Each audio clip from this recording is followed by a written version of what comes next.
අපිට දැන් දැනෙනවා අපේ රටේ අපේ ඡන්දෙන් අපි පත් කරගත්ත മന്ത്രിවරු ගැන අපේ ඉස්සර තිබ්බ ආකල්ප වලට වඩා ලොකු වෙනසක් අපේ හිතේ දැනෙනවා.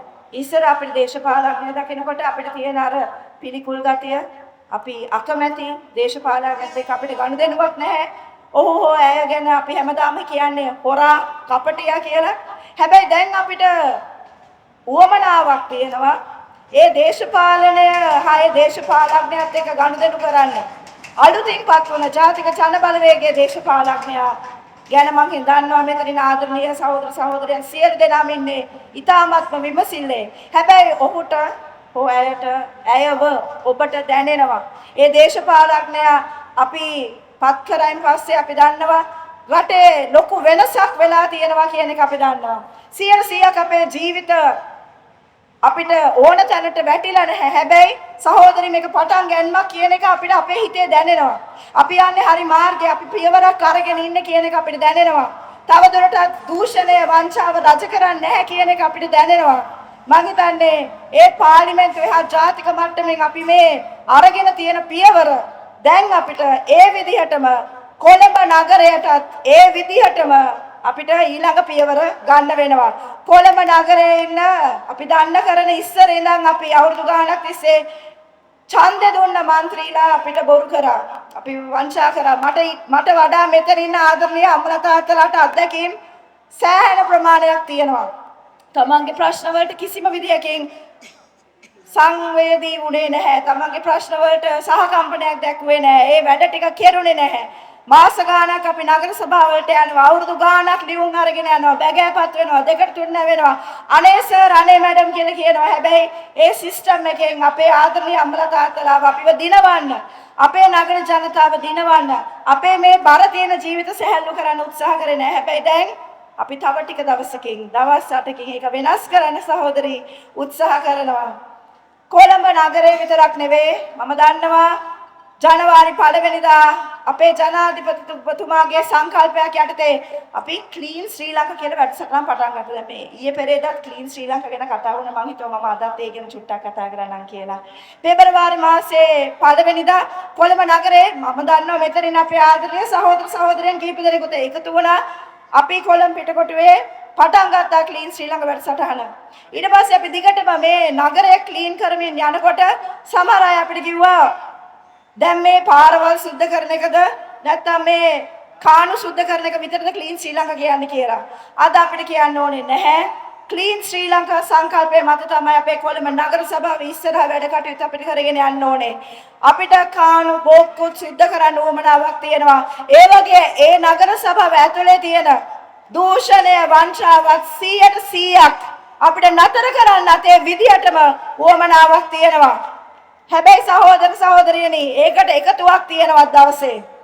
ක්ලීන් ශ්‍රී ලංකා ගැන කතා කරද්දී මෙතන ඉන්න හැම කෙනාටමත් වගකීමක් තියෙනවා. මම හිතන්නේ හරිය සහෝදරිත් මේ ගැන විශේෂයෙන් මේ නුවර අපි දන්නවා ගිය සතියේ වුණ සිද්ධීන් එක්ක අපිට ජනතාවගෙන් ඉල්ලීම් ටිකක් කරන්න තියෙනවා. ආකල්පීය වශයෙන් අපි වෙනස් වෙන්න ඕන අවධියක තමයි ඉන්නේ. අපි ඡන්ද දීලා අපි පළවෙනි පියවර ජනාධිපතිව පත් කරගත්තා. දෙවෙනි පියවර සහෝදරි අපි අපේ පාර්ලිමේන්තුවක් පත් කරගත්තා. තුන්වෙනි පියවර හැටි අපි නගර සභාව අපේ පළාත් පාලන ආයතන අපේ රටට අපේ අතට ගන්න ඉන්නවා. හැබැයි මේක කරගෙන යන්න නම් අපිට ජනතාවත් එක්ක වැඩ කරගෙන යන්න ඕනි කියන එකත් අපි දන්නවා. ඉතින් මෙතන ඉන්න අක්කලාට අපේ අයියලාට ආදරණීය අම්මලා තාත්තලාට අපි කියන්න ඕනේ අපිත් වෙනස් වෙන්න ඕනේ. දේශපාලනිකව වෙනස් වෙනවා කියන්නේ කතිරේ වෙනස් වෙන එක විතරක් නෙවෙයි. අපිත් වෙනස් වෙන්න ඕනේ. රට හදන්න ඕනේ නම් අපිත් හැදෙන්න ඕනේ. අපිත් තවමත් බිමට ටොෆි කොලේ විසික් කරනවා නම් අපිත් අපේ කුණු මල්ල ගිහිල්ලා ඇලට දානවා නම් අපිත් තවමත් ඇත්තටම මේ පරිසරය අපේ අසල්වැසියාට ගැටලුවක් වෙන විදිහට පරිහරණය කරනවා නම් මම හිතන්නේ අපිත් එහෙනම් ඇත්තටම වෙනස් වෙලා නැති චරිත බවට පත් වෙලා ඉවරයි. ඉතින් අපේ ඉල්ලීම තමයි දිගටම ජාතික ජන බලවේගයේ හැටියට අපිට අවශ්‍ය වෙන්නේ නගර සභාවේ බලයක් ගන්න එක විතරක් නෙවෙයි අල්විස් සහෝදරයා. ඒක අපිට කරන්න පුළුවන් අපි කරනවා. හැබැයි අපිට අවශ්‍ය වෙන්නේ ඇත්තටම මේ සමාජයක් වෙනස් කරන එක. හැබැයි ඒක ඊටත් වඩා හරිම බැරෑරුම් වැඩක්. නගරයක් ගොඩ නගන්න නම් අපි නගරයක් හැටියට අපේ මේ නගර ජීවත් වෙන ජනතාව හැටියට ගොඩක් වෙනස් වෙන්න ඕනේ. නගර ප්‍රශ්න ගැන මෙතන ආය අලුතින් මෙතන ඉන්න පිරිසට කියන්න ඕනේ නැහැ. අපි දන්නවා මෙතන ෆ්ලැට් 9ක් තියෙනවා කියලා. මේ තට්ටු පහේ ෆ්ලැට් වල ලිෆ්ට් නැහැ නේද? ලිෆ්ට් නැහැ. ලොකු ෆ්ලැට් එකේ විතරයි ලිෆ්ට් එක තියෙන්නේ. පොඩි ෆ්ලැට් එකේ ලිෆ්ට් නැහැ. ඉතින් අපි දන්නවා කොච්චර අමාරුවෙන්ද ජීවත් වෙන්නේ කියලා. ගෙදර වැඩිමහල් කෙනෙක් ඉන්නවා නම්, ලෙඩෙක් ඉන්නවා නම් උඩ තට්ටුවට නගින එක අමාරුයි කියලා අම්මේ අපි දන්නවා. අපි දන්නවා ඒක ලේසි පහසු ජීවිත නෙවෙයි කියලා. මේ කොළඹ නගරේ හැදිලා තියෙන විදිහ අපි දිගින් දිගට පක්ෂයක් යට අවුරුදු ගාණක් තිස්සේ ප්‍රශ්න කරා. අපි දන්නවා කොළඹ නගර සභාවේ මම මේකත් කියන්න ඕනේ කොළඹ නගර සභාවේ මොකද්ද තියෙන කාර්යභාරය? කොළඹ නගර සභාවේ කාර්යභාරය තමයි උපදේ සිට විපත දක්වා. ඒ කියන්නේ අපි ඉපදෙන දවසේ ඉඳන් අපි නැති වෙන මොහොත දක්වා අපිට අවශ්‍ය සියලුම සේවාවන් ලබා ගන්න පුළුවන් තැනක් කොළඹ නගර සභාව වෙන්න ඕනේ. එතකොට අපේ දරුවගේ අපේ අම්මගේ මාතෘ ක්ලිනික් එක, අපේ දරුවගේ පෙරපාසල, අපේ දරුවගේ ඩේ කෙයාර් සෙන්ටර් එක, අපේ බබාලට පොත් කියවන්න පුළුවන් හොඳ පුස්තකාලය, ඊට අමතරව අපේ තරුණයන්ට සෙල්ලම් කරන්න පුළුවන් ක්‍රීඩාංගණයක්, අපේ තරුණයන්ට ඉගෙන ගන්න පුළුවන් හොඳ වෘත්තීය පුහුණු මධ්‍යස්ථානයක්, අපිට තව ටිකක් අපේ දරුවෝ උස්මහත් වෙනකොට එක එක අපිට උත්සව තියන්න සිද්ධ වෙනවා. ඒවට උත්සව ශාලා, ප්‍රජා ශාලා මේවා බහුතරයක් නැතුව තමයි මේ නගරේ අපේ ආදරණීය අම්මලා තාත්තලාට නේද හැදිලා තියෙන්නේ. මෙතන ඉන්න බහුතරයක් දැන් මේක ගම වුණාට ඕගොල්ලොත් එක එක තැන් වලින් තමයි නේද තමන්ගේ ගම කියන තැනින් අයින් වෙලා තමයි අක්කේ මෙතනට ඇවිල්ලා තියෙන්නේ. නැත්තම් නැවත පදිංචි කරේ. හැබැයි මේ නැවත පදිංචි කරවීමේදී මේ නගරේ ජීවත් වෙන ඔබගෙන් ඇහුවාද කවුරු හරි? ඔබගෙන් ඇහුවාද කවුරු හරි? අපේ කුස්සිය මොන වගේද තියෙන්න ඕනේ කියලා? ඇහුවාද කවුරු හරි? කාමරේට මොන වගේ ජනෙල් දැම්මොත්ද හොඳ කියලා? ඇහුවාද මෙතන ඉන්න සහෝදරයෙක්ගෙන් බිමට මොන වගේ ටයිල් එකක්ද අක්කේ ඕනේ කියලා? ඒවා එහෙම අහන්න නැතුව තමයි මේ බිල්ඩින් හැදිලා තියෙන්නේ. ඉතින් ඒවා හරිම අසීරුයි ජීවත් වෙන්න. අපිට හරියට රෙදි වැලක් නේද? අපිට බැල්කනි නැතුව රෙදි වේලන්න බෑ. අපි රෙදි වේලන්නේ ටර්න් ක්‍රමයට. මේවා අමාරු ජීවිත කියලා අපි දන්නවා. මේවා සැහැල්ලු කරගන්න පුළුවන් තැනක් තමයි නගර සභාව වෙන්න ඕනේ. අපි දන්නවා මෙතන ෆ්ලැට් එකෙත් කුණු කියන්නේ ලොකු ප්‍රශ්නයක්. අපිට කුණු ටික ගෙදර තියාගන්න බෑ. අපිට ඊට පොඩි ප්‍රමාණයයි තියෙන්නේ. දවසක් දෙකක් ගියාම අපේ දරුවන්ට කුණු පණුව ගහලා අපේ දරුවන්ට ඒක මැනේජ් කරන්න බෑ. ගෙදර ඇතුලේ ගඳ ගහනවා. වෙන් කරලා තිබ්බත් මෙතන මේක එකතු වෙන විදිය නිසා අපිට ගොඩක් ප්‍රශ්න ඇති වෙනවා. අපි දන්නවා මේ කුණු ප්‍රශ්නේ, මේ අපේ මේ මහල් නිවාසවල තියෙන ප්‍රශ්න, මේ අවට සමාජයේ ප්‍රශ්න, මේ හැමදේම දන්න අඳුරන ලොකු පිරිසක් මෙන්න මෙතන මේ වේදිකාවේ ඉන්නවා. ඉතින් අපි ආදරණීය සහෝදර සහෝදරයන්ගෙන් ඉල්ලීමක් කරන්නේ තමන්ට දැන් chance එකක් ලැබිලා තියෙනවා. ඇත්තටම මේවා දැනෙන කරන දේශපාලනයත් එක්ක වැඩ කරන දේශපාලන නායකත්වයත් එක්ක එකතු වෙන්න. අපේ වේදිකාවෙම ඉන්නවා ඔබ නියෝජනය කරමින් නගර සභාවට යන්න ඉන්න තමන්ගේ කොට්ටාශය 4 දෙනෙක්. අපේ සුල්ෆිකර් සහෝදරයා, අපේ දිල්ෂාන් සහෝදරයා, අපේ ඉසුරු සහෝදරයා,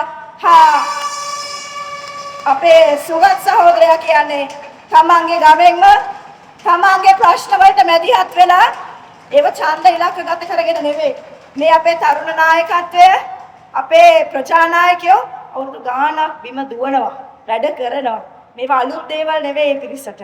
ඉතින් අපි ගොඩක් සතුටු වෙනවා ඒ පිරිසත් එක්ක ඉස්සරහට අපිට යන්න පුළුවන් වෙන එක ගැන. අපේ මේ නිවාසවල තියෙන ගැටලු අපිට ඇත්තට මොවමනාවක් තියනවා ලියා ගන්න. මම දන්නවා මෙතනින් දැනටමත් අපිට නගර සභාවේ බලයක් නොතිබ්බත් සෑහෙන වැඩ කොටසක් කරගෙන ගිහිල්ලා මේ ගොඩක් ප්‍රශ්න වලට දැනටමත් විසඳුම් හොයාගෙන යන පිරිසක් තමයි මේ වේදිකාවේ ඉන්නේ. මේක තමයි ජාතික ජනබලවේගයේ ශක්තිය. අපේ ඉන්න මේ කණ්ඩායම තමයි අපේ ශක්තිය. ඒකත් කියන්න ඕනේ මොකද කොළඹ නගර සභාවේ මේ දාසරේ කලින් ඡන්දවලට ඉදිරිපත් වුණ മന്ത്രിලා දැන් ඇත්තටම කර කියා ගන්න දේවල් නැතුව ඉතාමත්ම අමාරුවෙන් අනිකුත් පක්ෂ වලින් ස්වාධීන කණ්ඩායම් වලින් එක විදිහට මෙදාසරේ ඡන්දෙට ඉදිරිපත් වෙන්න හදනවා. ඒගොල්ලන්ට සීනයක් තියෙනවා නැවතත් මේ ගමේ ජනතාව රැවටිලා ඒගොල්ලන්ට ඡන්ද දෙයි කියලා. හැබැයි කොළඹ මේ නගරේ ජීවත් වෙන මෙතන ජීවත් වෙන කවුරුත් ඒක රැවටෙන්නේ නැහැ. අපි දැන් ඇත්තටම බලාපොරොත්තු වෙන දේශපාලන සංස්කෘතිය වෙනස නියෝජනය කරන මෙන්න මේ මාලිමාවේ පිරිස අපි කොළඹ නගර සභාවට එවනවා කියන චේතනාවෙන් අපි වැඩ කරනවා. දැන් මම ඉක්මන් ඉන්දීම් දෙකක් කරලා මගේ කතාව අවසන් කරන්න බලාපොරොත්තු වෙනවා. මොකද මෙතන ඉන්න හැම කෙනාම ආදරෙන් ආසාවෙන් බලාගෙන ඉන්නේ අපේ හරිනි සහෝදරී කතා කරයි කියලා. හැබැයි මේ අභියෝගය බාර ගන්නත් ඕගොල්ලෝ ලෑස්ති වෙන්න ඕනේ. ඉල්ලීම් සාමාන්‍යයෙන් ජනතාවන දේශපාලකයන් කරන්නේ. හැබැයි මෙදාසරේ දේශපාලකයන් ඉල්ලනවා ජනතාවගෙන් ඉල්ලීම් දෙකක්. මම ඒ ඉල්ලීම් දෙක කරන්නද? හරි. එහෙනම් පළවෙනි ඉල්ලීම.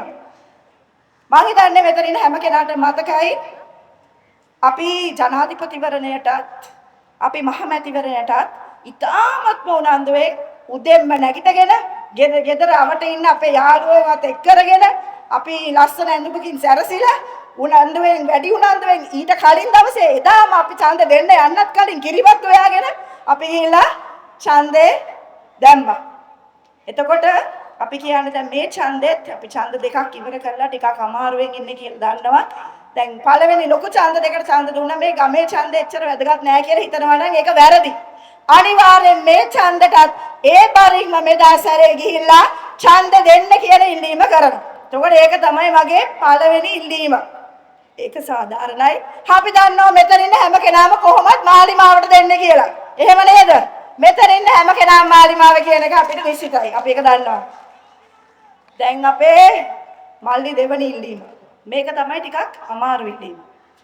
මොකද මේක තමයි අපි කොළඹ නගර සභාව දින්නන් පස්සේ අපිට තියෙන ඉල්ලීම. අපිට මේ වැඩේ තනියෙන් කරන්න බෑ. අපි උඩ හොඳ කණ්ඩායමක් ඉන්නවා. අනුර සහෝදරයාට මේ වැඩ කොටස කරගෙන යන්නත් ඔහුට හොඳ කණ්ඩායමක් ඉන්නවා. අපි හර්ධි සහෝදරියටත් හොඳ කණ්ඩායමක් ඉන්න නිසා තමයි ඇයටත් ඒ සේවාව අපේ ජනතාව වෙනුවෙන් කරන්න පුළුවන්. නගර සභාවට යන්න ඉන්න මේ മന്ത്രി පිරිස යවුවන් පස්සේ දැන් හරි වැඩේ අපේ කේස් ක්ලෝස් කිසිම වැඩක් නැහැ. දැන් අපි හොඳට ඉන්නවා කියන එකද තියෙන්නේ? නෑනේ. මෙතන ඉන්න අපේ අනිත් රැස්වීම වලට එන සහෝදරයෝ කිහිප දෙනෙක් ඉන්නවා. ඒගොල්ලෝ දන්නවා මේකට උත්තරේ මගේ දෙවෙනි ඉල්ලීම මොකක්ද කියලා. දෙවෙනි ඉල්ලීම තමයි අපි ජනතාවගෙන් ඉල්ලනවා අපිත් එක්ක වැඩ කරන්න කියලා.